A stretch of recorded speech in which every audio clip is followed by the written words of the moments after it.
Pero a lo que quiero llegar ahorita con todo esto es precisamente para pasar al siguiente punto, es poder comprender, y esto va relacionado con lo asombroso que es la Biblia, lo cual ningún otro libro tiene esta capacidad de predicción o de profecías que a lo largo de la historia se han cumplido de manera absoluta, de manera total, en un 100% de exactitud. Y eso es lo maravilloso de Dios, ¿no? Del Dios de la Biblia, que comprueba con hechos y con acontecimientos históricos su veracidad, ¿no? Su veracidad de su plan, del plan perfecto que va más allá de muchas veces de nuestra comprensión, y que tiene que ver ahorita en este momento, con el trasfondo, ¿no? Ya para pasar un poco más de lleno, el trasfondo espiritual del odio que hay, ¿no? Hacia los judíos y hacia la población judía y hacia la cultura, ¿no? Hebrea.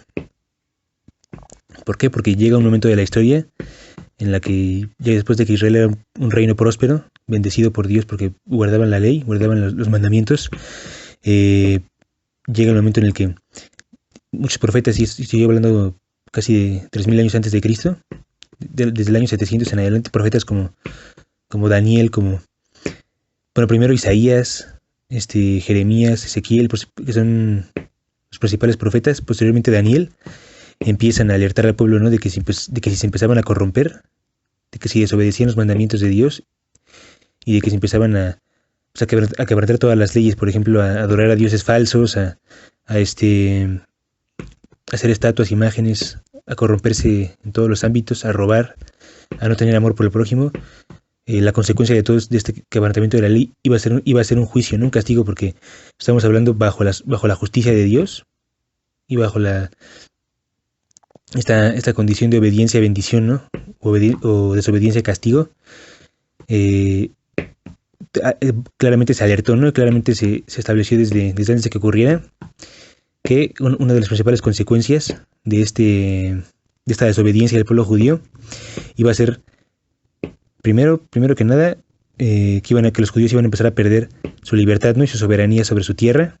Iban a empezar a ser asediados por los diferentes pueblos o naciones vecinas cercanas a Israel, y iban a empezar a perder su libertad, la libertad que siempre habían tenido sobre su tierra, la tierra prometida, y iban a empezar a ser odiados, atacados y acosados por todos los pueblos, al grado de terminar siendo conquistados, ¿no? y esclavizados. Y justamente así pasó, ¿no? Justamente así se cumplió en la historia. Y ahorita pasa a otro punto, ¿no? Que es el cómo está más que claro que no ha habido otro pueblo en la historia, o muy pocos pueblos se puede documentar y decir con total exactitud en la historia de que son o han sido los pueblos más pues que más han sufrido, ¿no? Que más han sufrido diferentes calamidades, crisis, ataques, invasiones y conflictos, tanto internos como externos. Yo podría establecer que el pueblo judío es casi el principal, si no es que el principal pueblo que más ha sufrido a lo largo de la historia, y esto lo sostengo, y muchas personas lo sostienen en cuestión de comparación de años, ¿no? De que el pueblo judío tiene ya casi 4000 años de existencia, desde la antigüedad hasta la actualidad, y en todo ese trayecto han pasado por la esclavitud en Egipto, y posteriormente, esto ya es tema de otro video, pero sabemos que para el año 586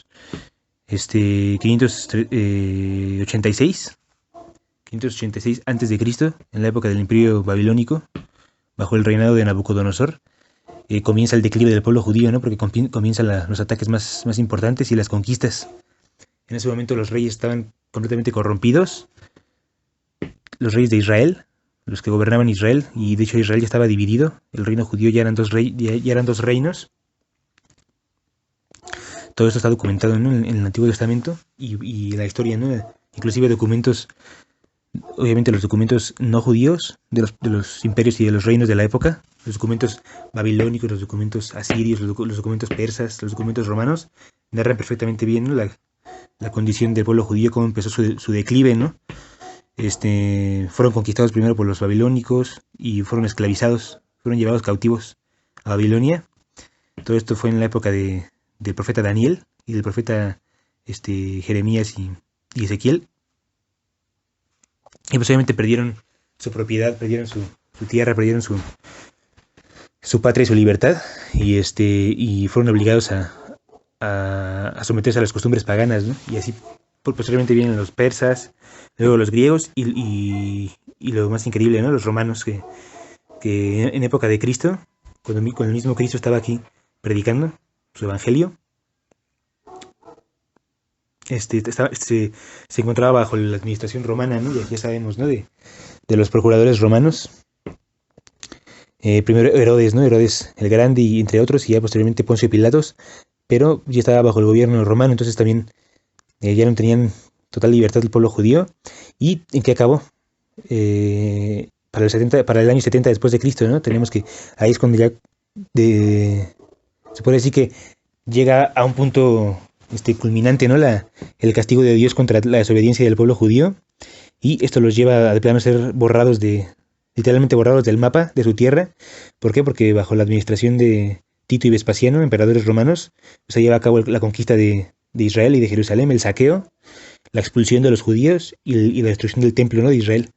De hecho, todo eso estaba también profetizado, ¿no? Desde la antigüedad, y el mismo Cristo también lo dijo, ¿no? En un versículo que está en Lucas 21, dice,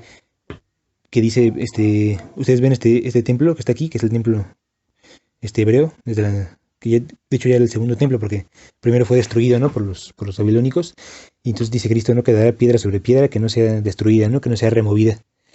Y aquí ya tenemos pues un ejemplo clarísimo, ¿no? De cómo él lo dijo y Cristo lo dijo, y en unos cuantos años, porque no tardó mucho tiempo, unos 30, 40 años, ocurre, ¿no? La destrucción del templo. Entonces, y no acaba ahí, ¿no? O sea, estamos hablando de esa época, pero realmente pasan 2000 años, desde el año 70 después de Cristo hasta la actualidad, en el que los judíos prácticamente son, y todavía más aún, ya desde la perspectiva cristiana, desde la teología cristiana, por el hecho de inculpárseles, ¿no? El hecho de haber sido los que asesinaron al Mesías, los que mataron a Cristo, y los que no lo reconocieron, pues más aún, ¿no?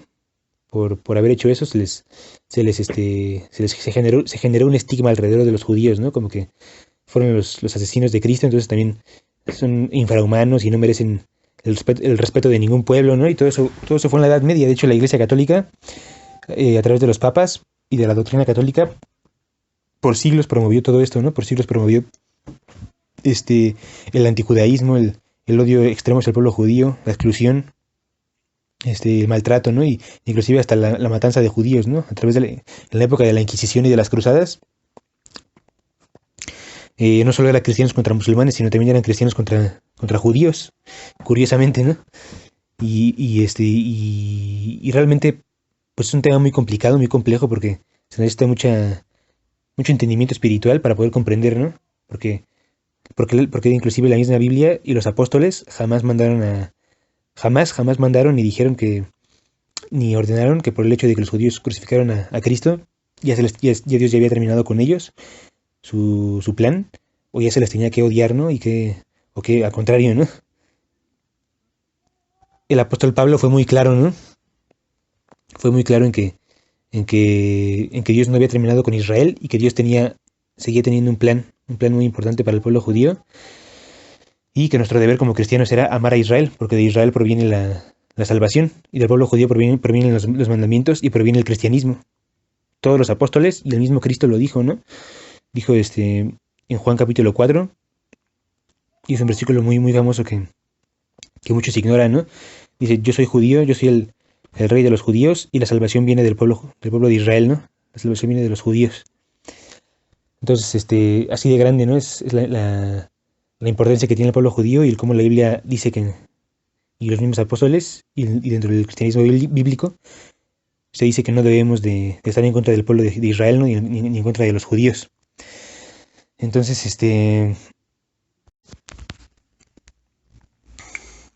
es muy claro, ¿no? Y hasta es por lógica, ¿no? Simplemente desde el libro de los evangelios, sobre todo en Mateo, aparte de la misma mención, que siempre era uno de los nombres principales de Cristo, como se le conoce de diferentes formas, que son atributos de su deidad y de su poder y de su divinidad. Uno de ellos también es el león de la tribu de Judá. Eso se menciona en el libro del Apocalipsis, se le menciona como el león de la tribu de Judá, porque es el que hace justicia, ¿no? Y es el que pelea por los justos y el que bendice a la humanidad, ¿no? Y león por la fuerza, ¿no? Y de la tribu de Judá, porque en el libro de Mateo se menciona que él proviene de esta tribu que es de las más importantes, ¿no? Del pueblo judío, de la que también viene David, o sea, tiene descendencia directa con David, ¿no? Entonces, pues es algo ridículo querer ir en contra del pueblo judío, que es de donde provienen las dos principales religiones y de donde nace el cristianismo, y además de donde viene la mayoría de las normas de conducta, ¿no? Que son base de la civilización y de la cultura occidental, que son las leyes básicas, ¿no? De convivencia humana, los mandamientos de Dios. Y esto nos lleva al siguiente punto, ¿no? De hecho, si quieren comprobar lo que estoy diciendo, porque muchos seguramente a lo mejor se quedan con dudas, el apóstol Pablo lo explica muy bien en el libro de Romanos capítulo 9. Ahí lo ejemplifica de manera muy clara, ¿no? Si Dios nos injertó en el olivo, que es Israel, o que es el pueblo judío, no tenemos por qué nosotros desechar ese pueblo de Dios, ¿no? Que inclusive bajo la premisa del amor al prójimo, es evidente que el amor al prójimo incluye al pueblo que originalmente Dios escogió para manifestarse al mundo, ¿no? Para manifestarse a la humanidad. Y bueno, como para quien quiere investigar, ¿no? Más a detalle, ¿no? El plan que Dios tiene para Israel, ¿no? Y esto me lleva al siguiente punto, que es primero concluir, ¿no? Con lo que estaba diciendo, ¿no? Los ejemplos de la Edad Media, cómo se torturaban y asesinaban a la población judía, y así por diferentes etnias, ¿no? Y pueblos, desde las culturas europeas, un poco los anglosajones, un poco los italianos, los franceses, todas las culturas que se fueron gestando en la Edad Media, todos los pueblos que fueron estableciendo sus reinos, y sobre todo el Estado Vaticano y la Iglesia Católica, ¿no? Que promovió muchos lo conocen como antisemitismo, pero ya he explicado que no es correcto este término. El término correcto es antijudaísmo, ¿no? Este antijudaísmo, y fue promovido muy fuerte, ¿no? Por el catolicismo romano. Pero no eran las únicas culturas, obviamente los árabes, y aquí viene otro punto importante, ¿no? El Islam, ¿no? que, que surge obviamente a través del profeta Mahoma, también ya lo he explicado, en la península arábiga, en lo que actualmente es la Meca, por ahí en el siglo VII, después de Cristo. O sea, el Islam de hecho es una de las religiones más modernas, más actuales que en contexto con toda la historia universal, con todos los milenios de historia, es de las últimas religiones que han surgido, ¿no? Surgió casi 1000 años después de la Biblia, de que se acabaron de escribir el Nuevo Testamento y el Apocalipsis, surge el Islam. Bueno, 600 años después, pero yo digo casi 1000 años después, ¿no? Porque pues más de la mitad, ¿no? Casi 700 años después. A través de este profeta Mahoma, y él pues obviamente tiene muchos, con todo respeto lo digo, también porque sé que obviamente dentro del mismo Islam, dentro del mismo Corán, hay muchísima gente honorable y respetable que busca ser mejor persona, ¿no? A través de esa religión, pero está más que comprobado que el Islam está lleno de contradicciones internamente. Por un lado habla del amor y habla también de Dios, y por el otro lado habla de la guerra santa y de matar a todos los que no se sometan a Alá, ¿no? Y esto principalmente judíos y cristianos. Entonces, de esta versión del Corán, que es el libro sagrado, es de donde los primeros musulmanes, para llevar a cabo sus conquistas, se agarraron, ¿no? Con el pretexto de la guerra santa, ¿no? Entonces ahí vienen las guerras, ¿no? Entre judíos y musulmanes también, entre judíos y cristianos y musulmanes, que han llevado a lo largo desde ese momento que los árabes se convirtieron a la religión musulmana hasta la actualidad. Ha ido creciendo por una facción radical del Islam, un odio, ¿no? Especial hacia el pueblo judío, hacia Israel, y un odio también hacia el cristianismo, ¿no? De que ellos no consideran a Jehová como Dios ni a Cristo, sino a Cristo lo consideran como un profeta nada más. Y obviamente el profeta mayor para ellos es Mahoma, ¿no? Entonces, al negarse a reconocer a Mahoma, entonces surge un mayor odio, ¿no? hacia el pueblo judío. Igual por lo que pasó con Cristo, ¿no? También se agarran de ahí también un poco los musulmanes. Y el chiste es de que también vimos como en la Edad Media, pues muchas comunidades judías siguieron asentadas, y eso lo recalco, ¿no? Muchas comunidades judías siguieron teniendo propiedad, siguiendo trabajando la tierra y siguieron habitando la tierra de Israel, o la tierra que anteriormente les había pertenecido, ¿no? A los judíos. y ahí tenían sus hogares y sus comunidades, lo mismo que los árabes, porque los árabes empezaron a expandir y no fue sino hasta el siglo séptimo octavo después de Cristo cuando los árabes empezaron porque por primera vez en la historia, casi 1000 años después de los judíos, empezaron a poblar la tierra de Israel, ¿no? O la tierra de Canaán, los árabes. O sea, nada que ver, ¿no? Los árabes, de hecho, jamás estuvieron permanentemente ahí, ¿no? En la tierra. Quiero decir, como imperio, ¿no? Como reino. Sino se establecieron pequeñas comunidades también árabes ahí, ¿no? Que son las que coexistieron con los judíos hasta la actualidad. Entonces, a lo que voy es de que desde esa época, desde hicieron en la Edad Media, ¿no? La Edad Media va del año 500 al año 1500, 1450, 54, 56, después de Cristo. Otros de los pueblos que también llevaron a cabo ese odio, ¿no? Y esa persecución hacia el pueblo judío fueron los árabes, los turcos también con el Imperio Turco Otomano más adelante. Tenemos cantidad innombrable de culturas y de razas que han visto a los judíos como los apestados, por así decirlo, ¿no? Vulgarmente, como la raza inferior, como la raza que merece morir por todo lo que han hecho, ¿no? Porque son, y se siguió generando ese estigma hasta el siglo XIX, siglo XX, ¿no? Que son unos rateros, que llegan a robarse las tierras, que son bandidos, que no tienen amor por la gente, que son inferiores, repito lo mismo, ¿no? Entonces, y nos podemos ir dando cuenta que ese antijudaísmo, en vez de disminuir, ha ido creciendo, ¿no? Ha ido creciendo al paso del tiempo, con el paso del tiempo, hasta que llegamos al siglo XX y ocurre lo que ya la mayoría conoce, ¿no?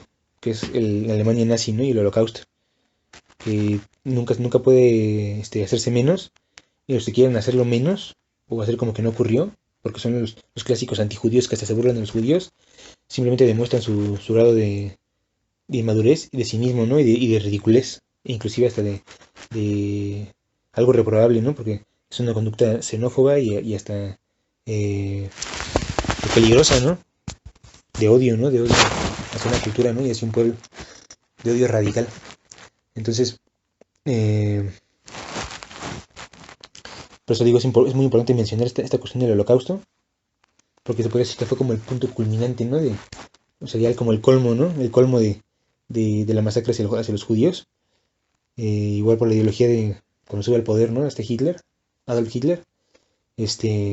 Igual con ese mismo discurso, o con esa misma retórica de que los judíos les robaban el trabajo a los alemanes y de que eran corruptos y querían conquistar el mundo y clásicas pues concepciones que se empezaron a gestar, pues si se lleva a cabo esta masacre, ¿no? Esta masacre injustificada, este crimen de odio y de represión y terrible contra la humanidad, este genocidio contra la cultura y contra el pueblo judío, en el que niños, ancianos, adultos, todo tipo de población, hasta bebés, fueron masacrados, ¿no? En los campos de concentración y murieron aproximadamente 6 millones, ¿no? Unos dicen que un poco menos, otros dicen que un poco más, pero aproximadamente es la cifra que murieron en los campos de concentración. Y pues vemos que este odio siguió, ¿no? Siguió incrementándose. Posteriormente ya por fin se cumple. Voy a abordar un poco más a detalle en otro video esta cuestión, pero se cumple la profecía, ¿no? De, del regreso de Israel, ¿no? Del retorno para volver a ser nación libre y soberana, ¿no? Independiente. Estuvieron exiliados 2000 años, desde el año 70 después de Cristo hasta la actualidad, hasta 1948, y a pesar de que ser el pueblo más perseguido, más atacado, más odiado y más humillado, y con riesgo de ser exterminados o de terminar pues quedándose en la historia, ¿no? Como otras culturas, ¿no? Que perecieron. Ahí vemos lo maravilloso que es Dios, ¿no? Y cómo cumplió su palabra, cómo ha cumplido la palabra desde la antigüedad, desde los tiempos de Abraham y de Moisés, y de las profecías que hablaban de que Dios no había terminado con su pueblo, ¿no? Sino que iba a tener misericordia de ellos, y al final de la historia se iban a arrepentir. Se iban a arrepentir los judíos, y Dios les iba a dar la oportunidad de volver a restaurarse, ¿no? En su estado, ¿no? En su estado-nación, y volver a tener bendición.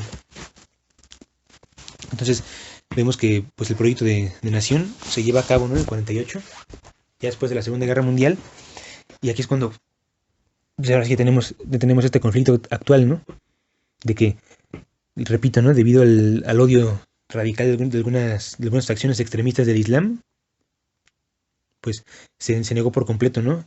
A pesar de que en ese año no existía ningún país árabe que controlara la región, que controlara la tierra de Israel, me refiero a 1948. La tierra estaba deshabitada completamente sin ningún dueño nacional, hablando de nación.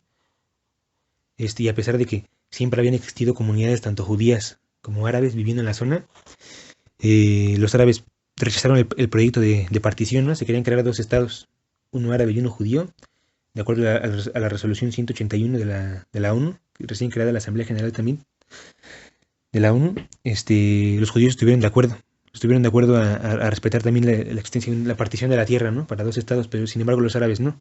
Los árabes que vivían ahí, rechazaron el proyecto y pues injustificadamente, ¿no? Y igual como siguiendo esa línea de como parecido al nazismo de odio hacia el pueblo judío, pues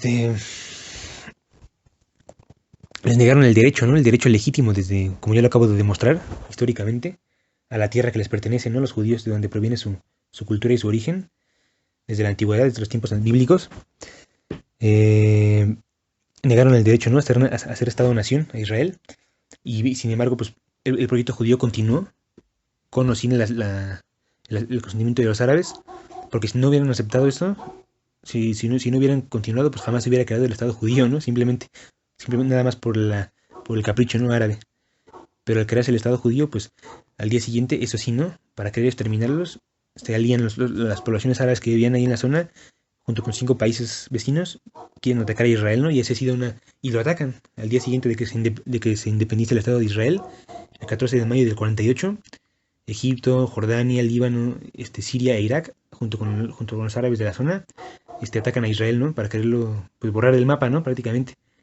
Y vemos que Israel ha tenido, a pesar de ser un pueblo chiquitito, rodeado por un montón de países árabes, ha tenido la protección, ya desde el punto de vista espiritual, divina, ¿no? La protección de Dios, de que se ha cumplido la palabra, ¿no? Se ha cumplido la profecía, y no nos han podido sacar de su tierra, ¿no? Por ningún motivo, desde la antigüedad, para que se cumpla la profecía, ¿no? Entonces, tenemos que así ha sido, ¿no? Hasta la actualidad, una constante, ¿no? Agresión o ataque por parte de los árabes, que ya posteriormente se inventaron el término de palestinos, ¿no? Y se autodenominaron palestinos, como para querer manipular todavía más la situación, ¿no? Ataque de esos árabes palestinos, defensa de Israel, legítima defensa de Israel, y en esa legítima defensa también se ha ido expandiendo, ¿no? El pequeño territorio que tiene de por sí Israel se ha ido expandiendo un poco cada vez más, ¿no? Cada vez más se han ido segregando los árabes, pero ha sido fruto de su propia agresión. O sea, es un ataque contra ataque, ataque, defensa, hasta la actualidad, hasta el día de hoy, ¿no? Y eso es lo que mucha gente no entiende, ¿no? Que realmente los que tienen el control de los palestinos no quieren la paz, sino es un grupo terrorista llamado Hamas, que lo único que quiere es borrar del mapa a Israel, ¿no? Por otro lado, tenemos ahora sí ya esta cuestión espiritual, que aquí es donde ya quiero concluir, ¿no? Un poco. Quiero concluir diciendo que ya en el contexto espiritual, que otra de las razones, aparte del juicio de Dios, que es la primera por las cuales la humanidad ha odiado a Israel, de hecho, estaba escrito desde el Deuteronomio, el libro de Deuteronomio en el Antiguo Testamento, de que Dios iba, pues, a generar odio por parte de todas las razas de todo el mundo, iban a hacer la burla, ¿no? Iban a ser aborrecidos por todas las naciones del pueblo judío, ¿no? Por causa de rebelarse contra Dios y no guardar sus mandamientos, ¿no? Su ley. Es la primera, ¿no? Y la segunda razón es simplemente un trasfondo espiritual, que la misma Biblia lo explica claramente. Como desde, por ejemplo, un ejemplo muy claro está en Daniel 7, Daniel 8, Daniel 9, que fue en época del Imperio Persa, cuando el Imperio Persa había conquistado Israel y había conquistado al pueblo judío y los tenía esclavizados. Los tenía más bien parcialmente libres, ¿no? Porque no tenían plenos derechos, pero sí estaban en su tierra, ¿no? Sin embargo, se habla de que en un contexto espiritual, Dios le revela al profeta Daniel cómo detrás de esto había un conflicto espiritual, satánico. O sea que detrás de esto estaba las huestes de Satanás y del enemigo, que se le conoce obviamente justamente como el diablo, ¿no? Satanás, Lucifer, con todo su ejército, sí, había estado en una constante para querer exterminar al pueblo judío, influenciando espiritualmente a los demás pueblos, ¿no? A los pueblos paganos, o a las demás culturas, ¿no? En general a todas las culturas que tuvieran poder, como los imperios de la antigüedad, desde Babilonia, Persia, Grecia, Roma, hasta la actualidad, se puede decir. este, en constante conflicto, ¿no? Este, en constante agresión contra Israel y en constante odio, ¿no? Hacia el pueblo judío, queriéndoles impedir su derecho, ¿no? También a tener coexistencia y a tener paz, ¿no? ¿Por qué este odio? O sea, lo repito, ¿no? ¿Por qué este odio tan increíble, ¿no? Y tan milenario desde la época de Egipto, desde el antiguo Egipto, hasta la Alemania nazi, ¿no? Con eso ya lo digo todo, ¿no? ¿Por qué ese odio, pues, milenario contra el pueblo judío? El trasfondo es espiritual. O sea, tiene que ver con el interés satánico de acabar con el pueblo de Dios y con el plan de Dios, ¿no? Desde la antigüedad, ¿por qué? Para evitar que naciera el Mesías, ¿no? Para evitar que naciera Cristo, que ya sabemos que de acuerdo a la escritura y a la palabra, es el Salvador, ¿no? El Salvador del mundo. Que muchos lo van a reconocer, porque así dice, ¿no? En Juan 1 dice, en el principio era el verbo era con Dios, y el verbo era Dios. Y él es la luz del mundo, ¿no? Y vino a alumbrar a la humanidad, a cambiar la condición del ser humano de pecado, y a darnos vida eterna, ¿no? A salvar a la humanidad a través de su sacrificio, ¿no? En la cruz. Y así dice, ¿no? A los suyos vino, o sea, al mundo. Eso está en Juan 1, ¿no? Más los suyos, que es la humanidad y el pueblo judío, no la recibieron. Más a los que le reciben y a los que creen en su nombre, en el nombre de Cristo, Él les da la potestad de ser hijos de Dios, ¿no?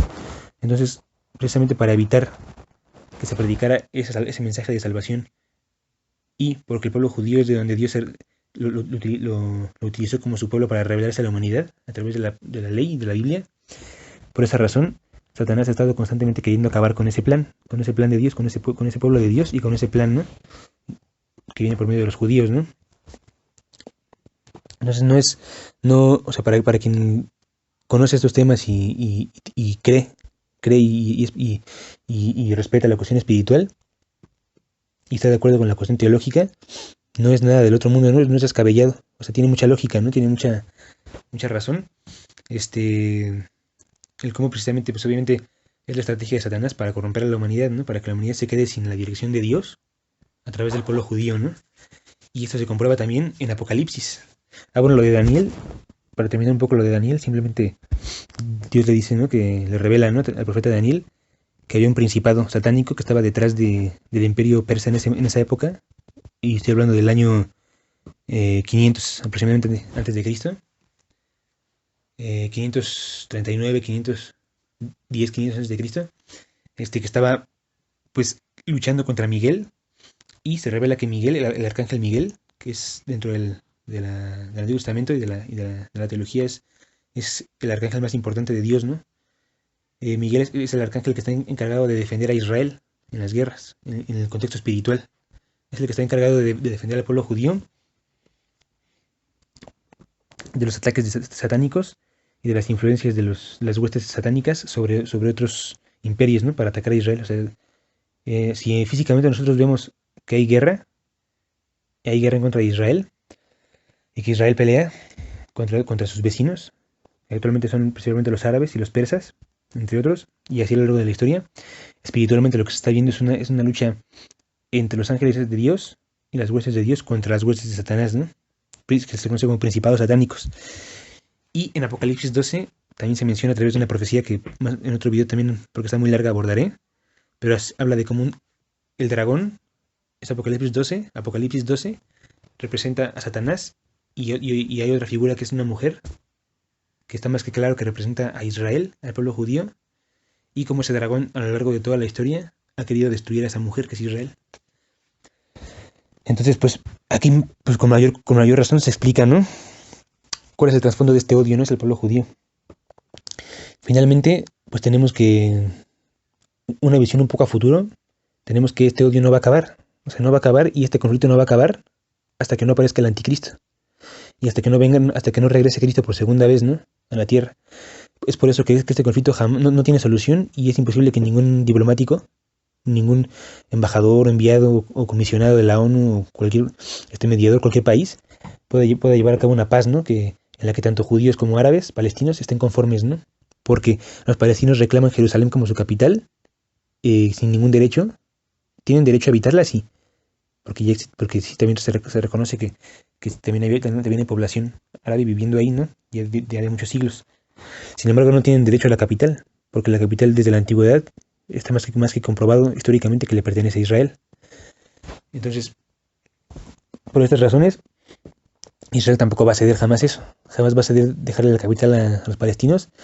Y precisamente por este odio extremista que hay, este musulmán, es casi imposible que se llegue a un acuerdo de paz, ¿no? O a un arreglo pacífico en este conflicto. ¿Qué es lo que la Biblia profetiza? Y esto está, para quien guste investigarlo, está en el Salmo 83, en Ezequiel capítulo 38 y en el mismo Lucas 21:20 se profetiza de que, al contrario de lo que muchos esperan, que ya haya paz, que se arreglen los problemas que hay en la zona, va a ser todo lo contrario.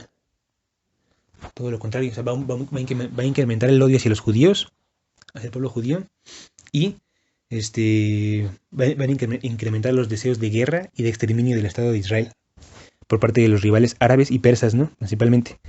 O sea, van a querer atacar con mayor fuerza a Israel. Sobre todo, por ejemplo, en el Salmo 83, así dice literalmente, ¿no? Que para el final de los tiempos, una coalición de naciones, sobre todo árabes, van a conspirar contra Israel y van a decir, destruyámosle. Así dice el Salmo 83, para quien quiera leerlo. Vengan, bajemos y vayamos contra el pueblo de Israel para que no sean jamás nación, para que sean borrados. Entonces van a conspirar y hasta se mencionan los nombres de esas naciones, ¿no? Que son las principales naciones árabes, ¿no? Desde las que están en el norte de África hasta Arabia Saudita, obviamente las que están alrededor, inclusive Líbano, que también tiene población árabe, Líbano, Jordania, Siria, Irak, todos esos países, Egipto, van a conspirar, ¿no? Contra Israel para atacarla. Y lo más increíble es que la otra profecía es de Ezequiel capítulo 38, que menciona que ya no solamente van a ser naciones árabes, sino siguiendo este contexto que les estoy diciendo del aumento del antijudaísmo, pues dice que más naciones se van a unir a este proyecto y va a acabar en una invasión terrible, ¿no? Como nunca, ni siquiera lo que hizo Hitler. Se va a comparar, ¿no? Con lo que va a pasar, porque se van a unir Turquía, Irán y Rusia, de acuerdo a Ezequiel capítulo 38, para quien también guste investigarlo. Dice la profecía que el rey de Rusia, que se le menciona como Gog y Magog, los magogitas, que son como los antecedentes eslavos de la actual Rusia. En esa época, en la época antigua, se menciona de que van a conspirar. Dice que para el final de los tiempos, dice la profecía, para el final de los tiempos, el rey, obviamente en el término de la profecía, dice, el rey de Rusia conspirará y tendrá mal pensamiento contra Israel, contra el pueblo judío, y va a decir, vayamos hacia Israel, conquistémosle y destruyamos todo su territorio, y apropiémonos de la zona, y no va a estar solo, sino se va a aliar a los persas, porque así dice clarito la profecía también, habla de que Persia, que es la actual nación de Irán, también se va a unir a este proyecto junto con Turquía. Turquía, pues obviamente, también son históricos enemigos de Israel, ¿no? Persia también es histórico enemigo de Israel, y actualmente vemos simplemente que son los dos países más con mayor rivalidad después de los palestinos. El otro rival principal de Israel es Irán. Es Irán, que son los persas, igual por su ideología islámica extremista, ¿no? Antijudía, ¿no? Y radical.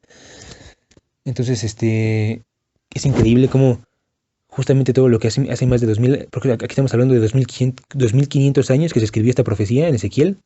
Actualmente el escenario está más que puesto para que se den esas guerras. Si ustedes analizan el contexto internacional, tenemos que Rusia, Irán y Turquía son los países, sobre todo Irán y Turquía, más antijudíos que hay actualmente, los que más están promoviendo el ataque a Israel, la invasión a Israel o la destrucción de Israel. Entonces, sumado a que el mismo Jesucristo también lo profetizó de manera muy clara, y esto lo escribió Cristo y lo dijo tal cual, ¿no? Está tanto en Mateo 24 como en Lucas 21:20, también para quien guste leerlo. Cuando estaba hablando Cristo acerca de las señales del fin de los tiempos, él estaba diciendo claramente que una de esas señales iba a ser el odio hacia Israel y cómo Israel iba a quedar rodeada de ejércitos. Así es el versículo tal cual: cuando vean a Jerusalén Ni siquiera dice Israel, dice Jerusalén, que es la capital de Israel. Cuando vean a Jerusalén rodeada de ejércitos, van a saber que en ese momento ha llegado la hora, ¿no? Ha llegado la hora del juicio de Dios, ha llegado la hora del castigo del colmo, ¿no? Del odio hacia Israel. Y de que obviamente aparezca esta figura, ¿no? Esto ya lo vamos a ver en otro video más adelante, pero también a lo mejor más adelante en una segunda parte, pero me refiero básicamente a la cuestión de la aparición de un personaje que se le conoce como el anticristo, ¿no? Que es el único que va a hacer la paz entre judíos y árabes o palestinos, y es el que va a solucionar el problema, pero para castigo, ¿no? Es una falsa paz. Va a ser para castigo y para maldición, para que la humanidad entera lo adore, porque todos se van a quedar asombrados de que va a ser el único que va a poder resolver los problemas y van a decir que nadie lo pudo hacer en décadas de historia y en siglos de historia, cómo es que este personaje llegó a hacerlo, ¿no? Entonces, eso va a ser lo que eso va a hacer que la gente que haya rechazado a Cristo y que haya rechazado el mensaje de Dios desde la antigüedad, acepte al anticristo, ¿no? Y lo reconozca como el gran líder mundial, ¿no? Pero eso va a ser para otro video. Muchas gracias.